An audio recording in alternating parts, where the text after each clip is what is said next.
تو اس جگہ پروردگار عالم نے حضرت عیسیٰ ابن مریم کے کمالات کا ذکر کیا کہ ان کو کمالات اس لیے دیے تھے جس قوم میں آئے تھے اس میں طب کا بڑا زور تھا۔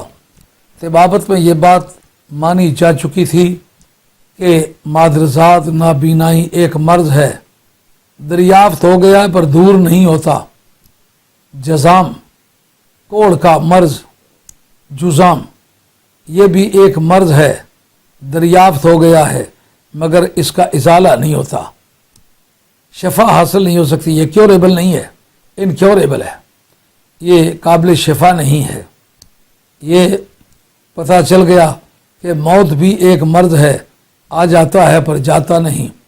اب جب اس مقام پر آ کر کے طبیبوں کے گھوڑے اس ساحل پر کھڑے ہو کر لنگڑے ہو گئے، آگے چل نہ سکے، اس اگلے سمندر کے سفر کے لیے پھر حضرت عیسیٰ علیہ السلام تشریف لائے، کہا تمہارے گھوڑے یہ پانی پار نہیں کر سکتے، آؤ موت کے بارے میں، پھل بیری کے مرض کے بارے میں، مادرزاد نابینائی کے بارے میں تمہارا خیال ہے کہ یہ امراض ہیں، یہ جاتے نہیں۔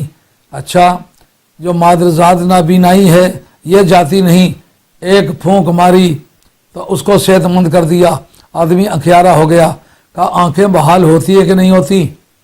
اس کے بعد تم کہتے ہو کہ کوڑی کا مرض دور نہیں ہوتا، ایک پھونک مار کے کوڑی کا مرض، جزام کا مرض، پھل بیری کا مرض ایک ہی پھونک سے ٹھیک کر دیا۔ کہا یہ بیماری گئی کہ نہ گئی؟ جی گئی۔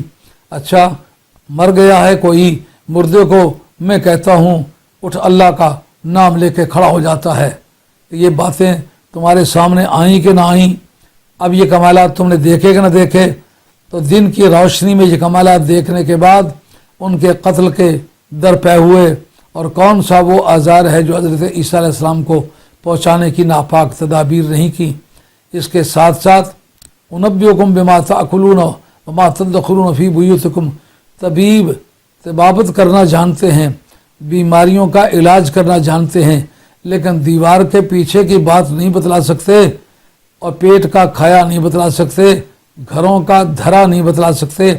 میں وہ اللہ کا پیغمبر ہوں، میں چاہوں تو تمہارے پیٹوں کا کھایا ہوا بتلاؤں تمہارے پیٹ میں کیا ہے، اور یہ چاہوں کہ تم گھروں میں کیا چھوڑ کے آئے وہ چاہوں تو بتلاؤں۔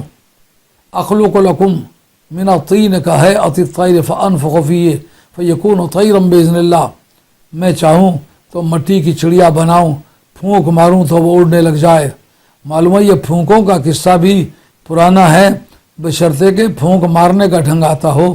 اگر پھونک کے مارنے کا ڈھنگ نہ آتا ہو تو کہیں پھونکوں میں تاثیر کوئی نہیں، یہ سراسر غلط ہے۔ آدم علیہ السلام کا پیکر انسری تیار ہوا تو قرآن کہتا ہے فَإِذَا سَوَّيْتُهُ وَنَفَخْتُ فِيهِ مِن رُّوحِي فَقَعُوا لَهُ ساجدین، کہ جو میں اس کا پیکر انسری مکمل طور پر تیار کر دوں اور اس کو ٹیپ کا بند مار دوں اور اس کے اندر میں روح پھونک دوں، شف کر کے پھونکوں، تو پھر فَقَعُوا لَهُ ساجدین، تو تم اس کے سامنے سجدے میں گر جانا۔ اور ہوا بھی ایسے کہ رب نے جب اپنے حکمت عملی سے بلا کیف، میں نے آپ کو سمجھانے کے لیے لفظ شب بولا ہے، اللہ کا جو روح پھونکنا ہے وہ اس کا کیفیت سے پاک ہے۔ اللہ نے اپنے بے کیف پھونک سے جو انہیں روح پھونکی، اٹھ بیٹھے، اس وقت فرشتوں کو حکم ہے اس کے سامنے سجدہ کرو۔ تو جو تو اولاد آدم میں سے ہوگا اس کو تو تسلیم کرنا پڑے گا کہ میرا باپ ہی پھونکوں سے بنا ہے، تو پھر پھونک کا میں انکار کیوں کروں؟ اور آپ نے دیکھا عیسیٰ علیہ السلام پھونک مارتے ہیں تو بیڑے پار ہو جاتے کہ نہیں ہو جاتے؟ حضرت براء بن عازب رضی اللہ تعالیٰ عنہ، آپ کی اہلیہ محترمہ جزام کی مریضہ تھی، وہ ساری رات سونے نہ دیتی، کراتی رہتی، تو حضرت براء بن عازب رضی اللہ تعالیٰ عنہ ان کو لے کر کے آ گئے اور آ کر کے عرض کرتے یا رسول اللہ یہ میری اہلیہ ہے، ساری رات سونے نہیں دیتی، اس کو تکلیف ہے، درد ہوتا ہے، زخم ہے، کیا کروں؟ آپ نے فرمایا جاؤ جا کر کے ہرے درخت کی ٹہنیاں توڑ کر کے لاؤ۔